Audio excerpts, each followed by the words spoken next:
What's going on, everybody? King of Dragons 5000 here, coming at you with another figure review. Today we'll be having a look at the McFarlane Toys DC Multiverse, the Penguin from the film The Batman. And so here we have the Penguin posing out of the packaging. Before we take a look at the figure, let's actually run through his accessories. Penguin does come with two sets of hands. We do get a pair of grip hands. We get a right finger bang hand, and then we get a left fist hand, and then of course he does come with the McFarlane display stand. Other than that, the Penguin here doesn't come with any other accessories. I would have liked to see a firearm on him, but that's a story for another time. So with that out of the way, guys, let's actually move on to his details. And so here we have a closer look at the Penguin, and I think McFarlane has done a pretty decent job with the likeness of the Penguin. I don't want to say it's a likeness to Colin Farrell, because let's face it, Colin Farrell did not look like Colin Farrell in this movie. He looked like the Penguin, and I think they did a pretty decent job with this figure. I did like the fact that the Penguin had this really gnarly scar going across his face, although I think they could have highlighted a little bit better here on this figure, but it still looks really nice. I do like the expression on the Penguin. I think personally I would have had the Penguin balding a little more at the top of his head.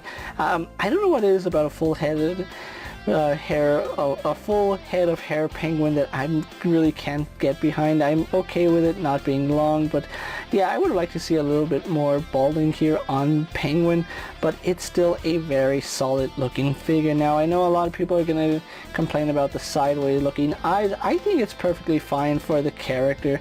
You want him to have that disgusting look to him, and that kind of does help, and I really love the expression. Moving on to the rest of the figure, let's actually talk about his wardrobe. You can see he has this purple shirt with this dark purple tie, which I do like that. I don't know if it was actually that color in the movie or was a particular scene that it was this color. It probably was, I just can't remember it, but it does look nice, and it is contrasted very nicely by his overcoat, which is this really nice dark blue. You would expect it to be black, but no, they actually made it a very dark blue, and that's probably the best color to go with, just to contrast that purple, and the detailing on it is very nice. You can see it sits on his shoulders really nicely, and then as it goes down it starts to wrinkle. It's almost like it's unkempt, and he doesn't really take care of it. You can see that they sculpted some pockets in there, which kind of look like they're almost tearing. It looks like this is a very old jacket. I mean, just look at the wrinkles here on his arms. It's very obvious that the Penguin does not keep up with his appearance, especially with this jacket. It's probably an old jacket that he's had for years. Really do like the fact that it does have the lapel right here, and you can see they did sculpt the buttons. It's really nice. Unfortunately, they did sculpt his jacket and his vest as one piece, although I think it's really a jacket, an overcoat underneath a blazer, because that doesn't look like it's supposed to be a vest. It looks more like a blazer, because he does have the single button here, and then the one that you never button right there. And it does part like a blazer, and unfortunately did they sculpt? No, they didn't sculpt enough of it on the inside to really tell what type of jacket it is, but I'm almost 100% sure that's a blazer. And the reason I think that is because you can see the sleeve coming out from this sleeve, and it's two different colors of plastic, as you can see. Really do like that. One thing I'm not a fan of is the pastiness of the figure. I didn't mention it on his face, but it's really obvious here on his hands. He has a very pasty skin, and it's almost like it's a flat surface. I think McFarlane needs to add a little more detail in the face, just so it doesn't look so flat.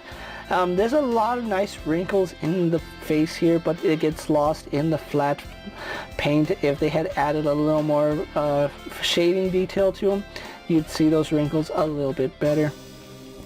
Then we go on to his pants right here, and they do appear to be a dark gray, almost like a purplish gray, which I think that's a pretty nice nod. You can see he is wearing spats right here over his loafers. So overall, Penguin here is a fancy guy. The only thing that looks a little bit odd is his unkempt jacket, but you can see he does have a nicer jacket underneath that. So overall, the Penguin here is a pretty nice looking figure, and I think he'll look great next to the rest of the Batman line. So with that out of the way, guys, let's actually get the Penguin compared to other figures you may have in your collection.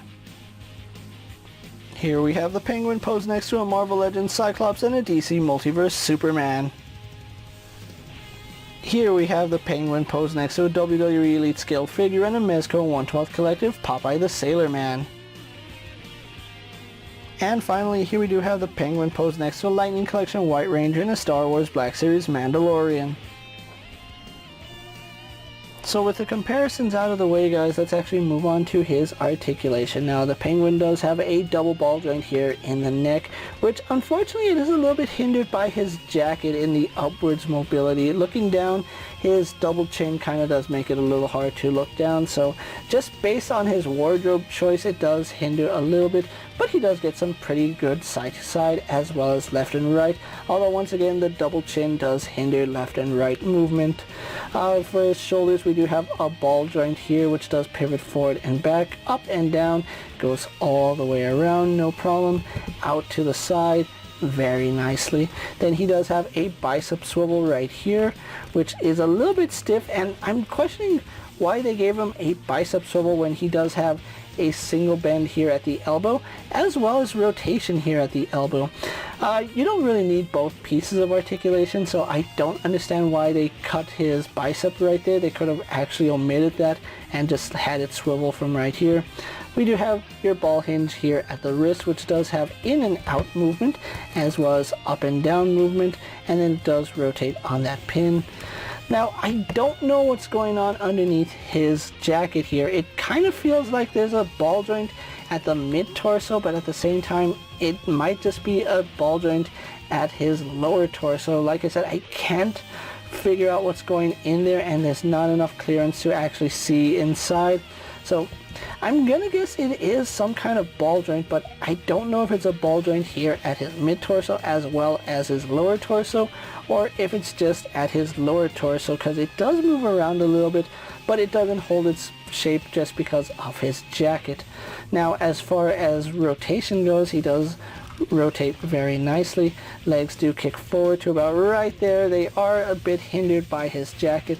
Going out to the side, he'd get better movement, but you can see the jacket just pushes his leg back down, which is a little bit unfortunate. He does have some thigh rotation here, which is pretty good. Then we do have a single bend here at the knee, although that's really stiff. Those knees are kind of hard to bend. Let me see what's going on under there. Yeah, they do have a really big hinge right here, but they're just very stiff. I can't get it to go past that. You can get that to go a little bit more, but again, it's just stiff on mine. And then he does have some rotation here below the knee. One thing I do like is that they made his lower pant a very soft plastic, so his ankle actually does rotate and move around, so I do like that. It's not at all hindered that we've seen on other pant cuff legs, so really nice detail there. You could give him a true rocker ankle. And then of course he does have a toe hinge. So overall, the Penguin here has some pretty good articulation. It is fairly limited, so that is one negative thing about the figure, but overall I still like the way it came out. So with that out of the way, guys, let's actually get the Penguin pose for my final thoughts, and then we'll wrap up this review. And so here we have the McFarlane Toys, the Batman, the Penguin pose for my final thoughts, and overall, I think McFarlane has done a really decent job with this figure. Now, I'm not a fan of the pasty colored plastic that they use for his flesh tones. I think they need to use a more lively color for their flesh tones, because it's very pasty and I'm not a fan of it. Another thing I'm not a fan of is the lack of firearms. Yes, this is the hill I'm going to keep dying on for McFarlane Toys. I understand that it is regulation from Warner Brothers that they can't add any firearms to these figures, but the Penguin did have a gun in the movie, and it is a little bit of a shame that he can't have a gun. Now, if you do have the Flashpoint Batman, that does alleviate the problem, but that doesn't save the fact that he comes with those pointer finger, gun hands. It's such a stupid mandate if we're being quite honest, but overall I do like the way he looks. The Penguin was one of my favorite parts in the Batman movie, even though I went in thinking it wasn't going to be my favorite character, but he ended up being one of my favorite characters. So I do give this figure a passing grade. If you're a fan of the Batman and were a fan of this depiction of the Penguin, I really do recommend you pick this figure up. You guys are going to enjoy it. Yeah, he does lack articulation, but the Penguin really didn't do anything too crazy in the movie, so I guess I can let it slide. A little more articulation would have been better, especially at the legs. Seeing as how the jacket does hinder it, it's still a pretty solid figure. With that being said, guys, I'm KingofDragons 5000. Don't forget to like this video, leave a comment, subscribe to my channel. Go ahead and check out all my other action figure reviews as well as all my other DC Multiverse videos. Hopefully you find them informative. As always, if there's a figure you'd like to see me review, let me know down in the comments, and if it's in my collection, I'll gladly have a look at it. While you're at it, check out my Instagram account for new and exciting action figure photos, and as always, ring that bell to be notified every time I upload a video. Until next time, guys, I'll see you later. Take care, everyone.